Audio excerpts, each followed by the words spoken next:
Welcome to Think Big with Dan and Qasim. Join hosts Dan Melnick and Qasim Masood as they explore big ideas, limitless possibilities, and engage with visionaries, entrepreneurs, and thought leaders who dare to dream big, get inspired, motivated, and find practical tips for personal growth. Think big, dream bigger, and ignite your potential. All right, welcome to Think Big with Dan and Qasim. And if you want to go ahead and introduce yourself, tell us where you live and what you do for a living. Hi, I'm Lynn Wilford Scarborough, and I live in Bedford, Texas, and I have the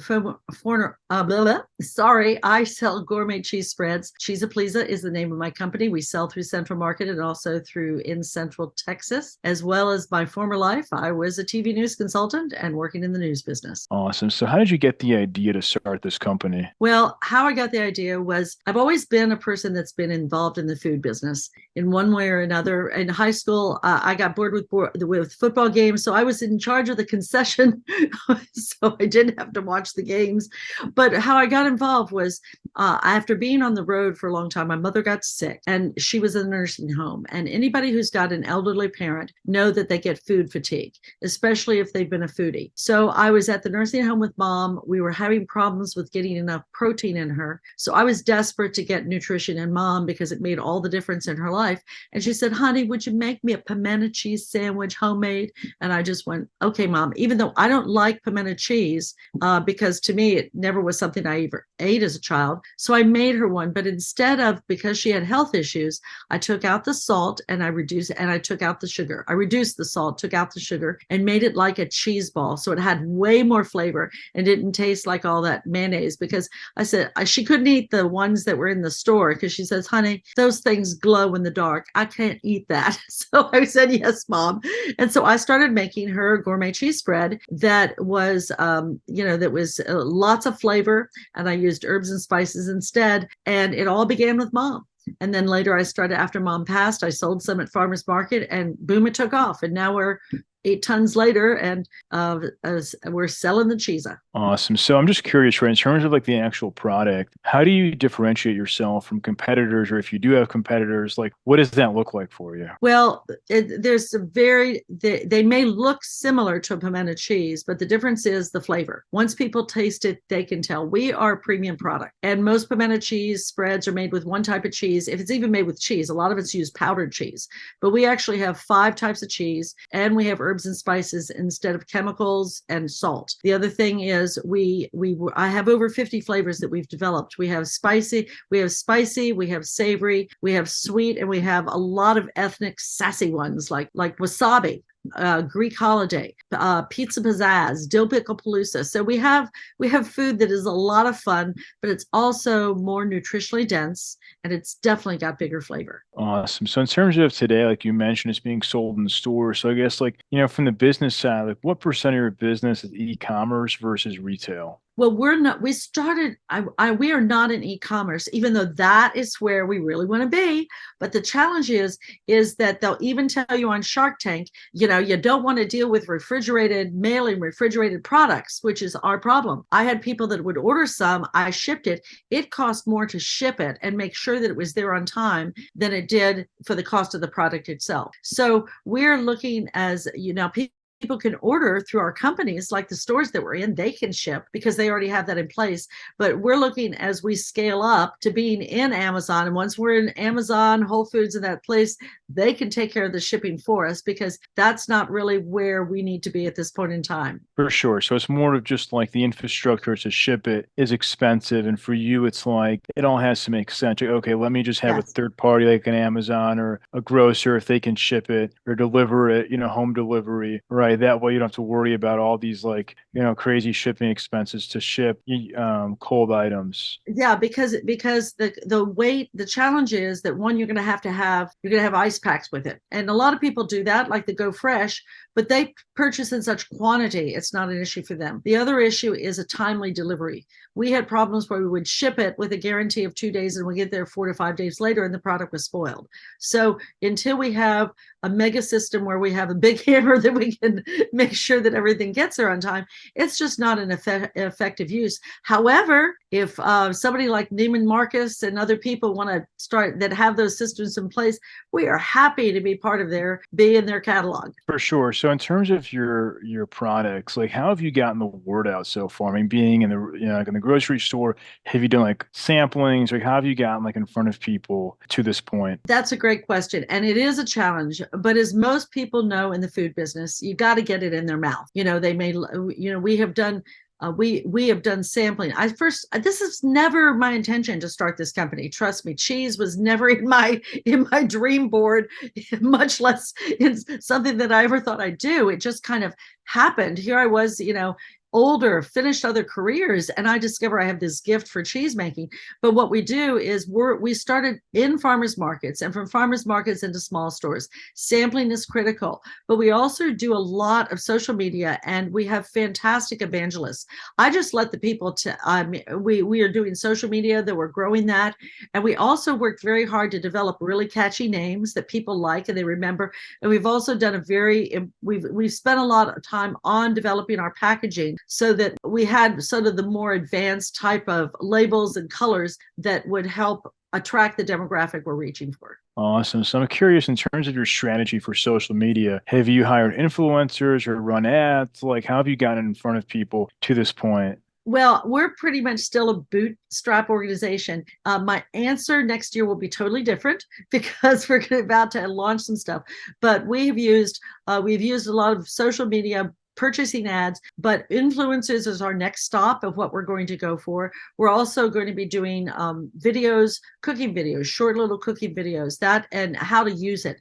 I found that people after COVID really want to know how to cook because there are more people than ever before that don't know how to cook or don't have time or have no desire to. So what we have is a ready-made product they can eat either as chip or they can sit and put with their burgers. So, word of mouth and our evangelists are great, but we have a whole strategy in place. And yes, influencers is it, advertisements it, funny, we have a lot of quirky stuff that we're going to be doing. We're going to do some stuff outside the box because at this point in time, it couldn't hurt. It's like, why not? For sure. So I guess like if you do like an in-store sampling or if you meet somebody who buys your product, how do you do like email segmentation, send out emails to people? Like what does that look like to kind of have this customer lifetime value? Well, we're in the process of building that, but what we have found really works is I really like providing little recipe cards. I mean, it seems simple. People love having paper in their hand. And yes, we do. We have online, we're building our recipe. We're building our recipe books and how to use that online. But we're looking at coupons for people. Email marketing is we are going to be doing that. But with the social media, we're looking at targeted marketing for the demographics where the stores are. Because I've been very strategic because we're still in farmers markets, but our time in markets is phasing out this year because our focus is on the stores. We have to be building them, but we are strategically choosing stores that are geographically located, farmers markets that are near those stores, so that we can build that demographic. Everything that I do at every market has to flow in to the store in some way. For sure. So in terms of, yeah, no, like that makes sense. I mean, obviously, like you mentioned, right, that you're pretty much like only in Texas now, but as you're planning like kind of expanding in 2024, what are some other states where you could see a good fit for your product? Or are you really kind of focusing on, being in all 50 states? Like, well, we know we can go national and international because I've been in development for example, is I have developed a whole line for the Hispanic market. And I have several products for the Asian market, for example, wasabi, and I've got chai. And then I'm also, I'm the only one in the country with some of these flavors, like using the habanero and the poblano. So what we have is we're trying to build, it's not national. You've got to think international because, Texas is just a microcosm of what's happening across the whole country.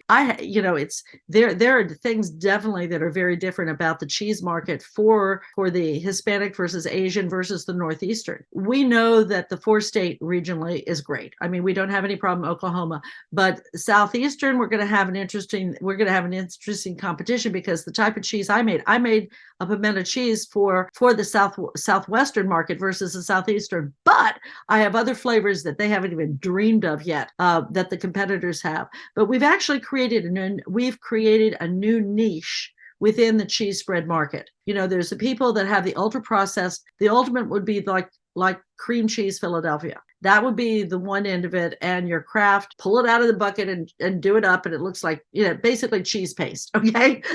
That's the one end. And then you have the pimento. Well, we're the whole niche above that, where back in the day when you would have, for example, if you would go to a pub in England, you would have a pub cheese that they created. They ground the cheese themselves. They mixed their own flavors regionally, and it was like specialized just to that place. We've created sort of that ultimate premium pub cheese that can be used by kids or by people in nursing homes or by moms or people to use on burgers. So we are having so much fun and are so excited about the way our product can be used. I mean, when I've got chefs coming to me and going, "Oh my God, this is great," I go, "Wow, that's wonderful." So so I'm just really grateful that I've had this opportunity and I can make people happy every day when they're trying it. Awesome. So for 2024 to be successful for you, like where do you want this year to go? Like in terms of even a percentage of revenue increase from last year, like what are some of your goals for 2024? 2024, we are going to more than double our revenue because we are targeted. We know we're in a group of very select, high quality grocery stores. Well, we want to double into another group and then from that point go to the triple. But what we also have to do is we're at that place that every small production company has. Is like, do you get the volume enough so you can move everything to a co-packer? And this is our transition year. We are, it's like a teenager with hollow legs. You can't feed the system enough for what we're doing. But we are moving into other big box grocery store chains and looking at possible food service also, and also marketing through home delivery groups. And at that point we will be into a co-packer, and then Katie barred the door. We'll come and give you a Cheeza Pleeza party. Awesome. So what would you say is like the biggest challenge that you face in the business today? Cell division. I can't is it too late for cloning? I wish like every owner, it's like there's never enough of us to go around. And I'm really not looking forward to growing a second head for all the hats. But it's that place of handing off the things to other people, finding the right people that I can hand them off to, preparing ourselves to go to scale, which we've been in the process of reformulating so that we can increase nutritional density and shelf life. And when we have the shelf life, then we have the co-packers. So it's like most people, it's sales, scaling, financial. So it's those things, all things working together. And then, of course, the fourth part of that, the fourth leg of the table is having the right staff in place. And I've got some great, I have some excellent company support working with me. So very grateful. I have Tim Prager, who used to be vice president over at Nestle's Waters. He's working with me consulting. And the Dallas area has been fantastic. We have a group called DFW CPG. And I've also been supportive. I've been at the DEC Network and Texas Women's University. I've gotten incredible support from the community here. And as a business entrepreneur, I'm just very grateful for it. There's so many, there's help out there, folks. You just got to go get it. For sure. Yeah, that's 100% true. So obviously now in 2024, people are looking at high level technology, things like AI. So do you use AI in your business? And if not, like, where do you see AI potentially adding value in 2024? Well, AI, I think, I just started playing with it, but I'm really enjoying it. Actually, the group that is doing some of my social media, they're doing AI, but I got to kick them up a notch. And I'm looking at using AI for generating some copy. I've actually used AI for generating actually using graphics for me, which is fun. But as we launch different types of websites, as what we're doing, like we want to develop, landing pages for each one of the different flavors and ways that they can use it. AI will be fun to work with at that time. And there's so much that AI can do that I don't even realize it can do. But I'm looking forward to figuring it out and having smart people like you, Dan, to help me with that.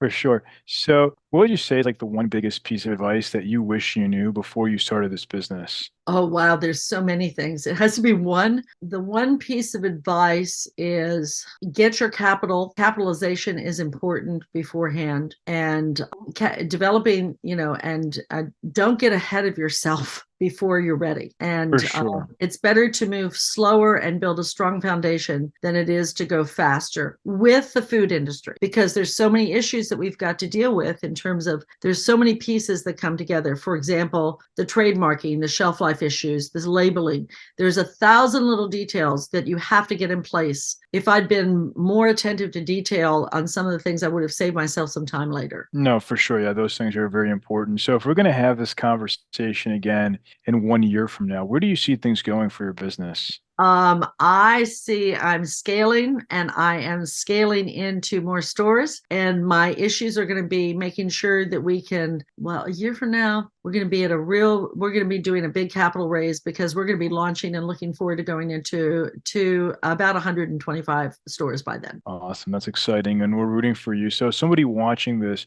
wanted to reach out, do you mind sharing your website, social media? I guess best ways to get in contact. Well, best way to get in contact with me is lynnformarket@gmail.com. The website is cheezapleeza.com, but best way to reach me actually is through social media. You can find us on Facebook, Cheeza Pleeza. That's CheezaPleeza. Cheeza Pleeza. You just got to say it Italiano. And also through Instagram, you can follow what we're doing. And we would love to see you. And we're in farmers markets, rotating through farmers markets, and we always post our schedules on Friday. But Central Market is the place to go, because we're in the dairy section. We have 3 of our flavors there: mega garlic, hatch green chili, and our pimento cheese, the 5-cheese pimento. And we've won awards at State Fair with these guys. So the people are liking the flavor. Awesome. Well, I'll give you guys a follow on Instagram after our podcast. Thank you. Thank you so much, Dan. Thanks for the opportunity. Have a great day, everyone. Thanks. You too. All right. Bye. Bye-bye.